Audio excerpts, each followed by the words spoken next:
Hello my dear friends, and welcome back to another Star Wars news update. In today's video, we're going to be talking about Ahsoka, ANDOR Season 2, and the future of Star Wars animation. But before we dive into it, my dear friends, if you've not done so already, please be sure to hit that big red subscribe button down below. It's a difficult time for many to be positive about what Star Wars is doing, but nonetheless, I always keep things $1.50 on this channel. I will always try and bring my passion and joy with every single video. But let's dive into our first topic. Topps trading cards have revealed a new look at many of the characters from the Mandoverse, but the one that sticks out is a new version of Mando Season 3 Adelphi, Zeb Orrelios. I have every reason to believe he's coming back. Through various time material, in what's now been 3 illustrations, Lucasfilm keeps reminding us, remember Zeb? I really don't think they're finished with him. There are going to be plenty of opportunities for him to shine again.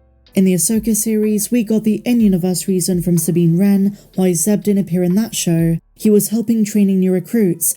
Out of universe, doing CG on this level costs a lot of money. There are budget constraints. But I have no doubt we're probably going to see him again, either in Mando 4 or in Dave Filoni's movie. And they still need to tell us, where is Callus?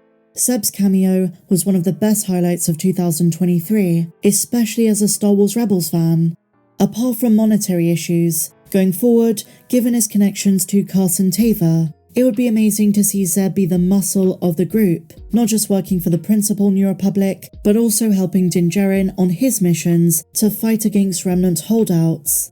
Moving on, my dear friends, we have seen a lot of adaptations of The Mandalorian's first 2 seasons, in comics, in the novelizations, and the Razor Crest destruction in Season 2 is a moment we don't really talk about enough anymore. But one of the novelizations by Joe Schreiber elucidates just how much the Razor Crest meant to Djarin and what was lost when it was destroyed. Here is the passage. The Razor Crest was home, where others might look at the gunship and see a simple means of transportation or escape. The Mandalorian knew the crest as his haven, almost an extension of the armor and helmets that protected him. Djarin didn't need much, but just like anyone, he deserved a home, and it wasn't just any old Razor Crest.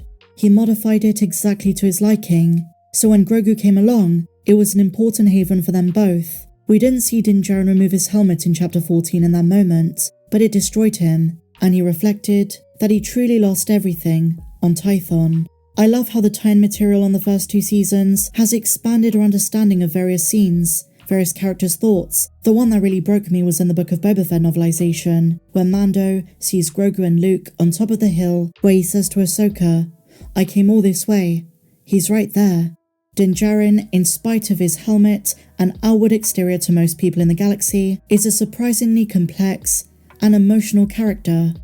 And so now guys, I've made it no secret, I'm a massive fan of what they call the Gilroyverse, or the Andorverse, which is Andor and of course Rogue One.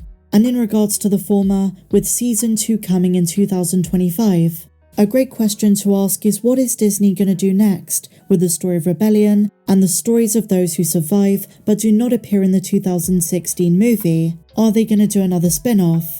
Obviously, as I say, not for the characters who are going to die in Andor Season 2 or Rogue One. Are they even considering more stories? And if so, then who?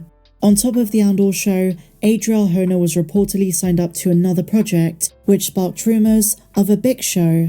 But I came across another suggestion that actually sounds pretty darn amazing and was the inspiration for this segment. Considering the Andor show was reduced down from 5 seasons to 2, there was probably a lot of story condensed. And in the same way that Tales of the Jedi explores nooks, crannies, gaps in the timeline of the Clone Wars and the prequel trilogy, maybe Disney should do the same, but for the Rebellion, an animated show titled Tales of the Rebellion that connects to not just Andor, but Rogue One, A New Hope, and pretty much the entirety of the original trilogy. A series of either short or full-length episodes that focus on backstories of various characters, or a show that fills in missing time in their stories. I can already think of a handful of ideas for what could be explored.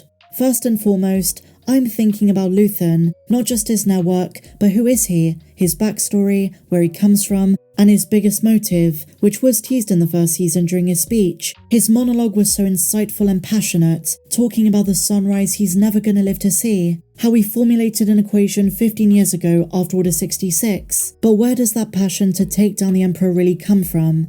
Does he know the Emperor personally? Who was he during the Clone Wars? And what is the origin and very core of the Axis network?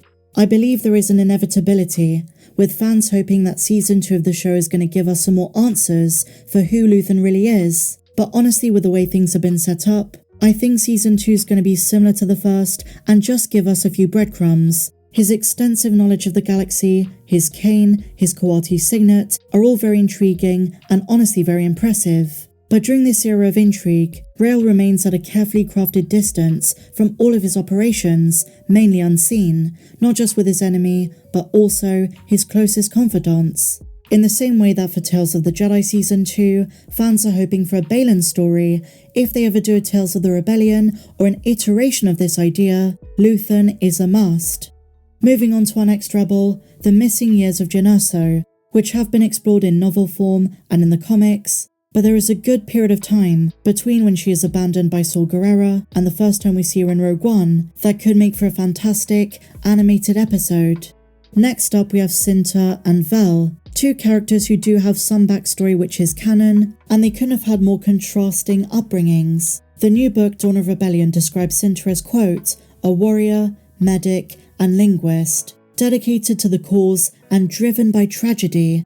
As we heard about in the first season of ANDOR, her family was murdered by stormtroopers during the early Imperial era, and she will not rest until the Empire is overthrown. Cinta prioritizes duty above all else, including her closest personal relationship. This could give a very needed and very human look at the nature of relationships during wartime. And with regards to Vel, born into a life of privilege, she turns her back on an upscale upbringing to live a more rustic and grounded way. This exposes her to many Imperial injustices and motivated her to become a rebel. She is one of the strongest characters from the first season, no doubt. Next up we have Mon Mothma, but not during the time period you think. I believe Season 1 and Season 2 of ANDOR is probably sufficient to tell a story during this time, not to mention her appearances in various novels and Star Wars Rebels the animated show. But given she survives through to the New Republic era as we see in the Ahsoka show, and she's alive up to the start of the sequel era, I would love to see more of Mon after her split with Leia's faction the Resistance. Many fans want to see her during the rise of the First Order, something which Jon Favreau and Dave Filoni might already have planned. Honourable mentions include Saw Gerrera, although he does appear in quite a lot of shows these days, Quinlan Vos, helping the early Jedi path, and of course, Clea Marquis, who I've spoken about before when I put forward my handmaiden theory. And speaking of which, more Sabe on screen. She merits the return to visual content in an animated series like this. So that is a great suggestion, Tales of the Rebellion. And so now I put it to you, which characters do you think should appear in this, if they ever make it? Let me know your thoughts down below, guys. If you enjoyed this video, please be sure to give me a big fat thumbs up, subscribe if you're new, and I'll see you in the next video. May the Force be with you, always.